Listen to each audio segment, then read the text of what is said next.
Les chiffres alarmants révèlent une réalité troublante. En Australie, 7% des prêtres sont accusés d'abus sexuels sur des mineurs, tandis qu'aux États-Unis, ce chiffre s'élève à 4%. Ces statistiques, frappantes et dérangeantes, mettent en lumière l'ampleur d'un problème qui dépasse les frontières.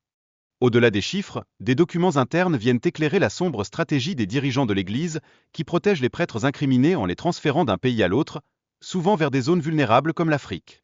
Cette manœuvre soulève des questions essentielles sur l'éthique de ces décisions.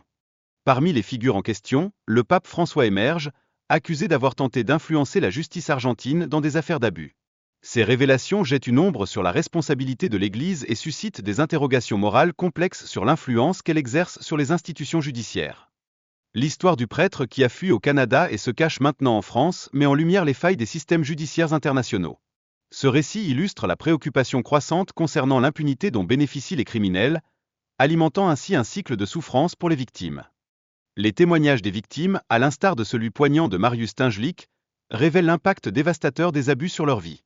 Ces voix, souvent étouffées, soulignent l'urgence de soutenir les survivants et de leur donner enfin la dignité et l'entraide dont ils ont tant besoin.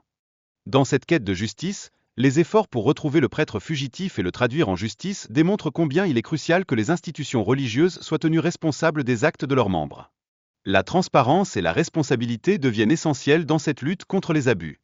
Patrick Wall, ancien prêtre, a choisi de se lever pour aider les survivants d'abus, après avoir été témoin de l'horreur de nombreux cas. Sa décision, fondée sur un impératif moral, en fait un lanceur d'alerte passionné, déterminé à faire entendre la voix de ceux qui ont tant souffert.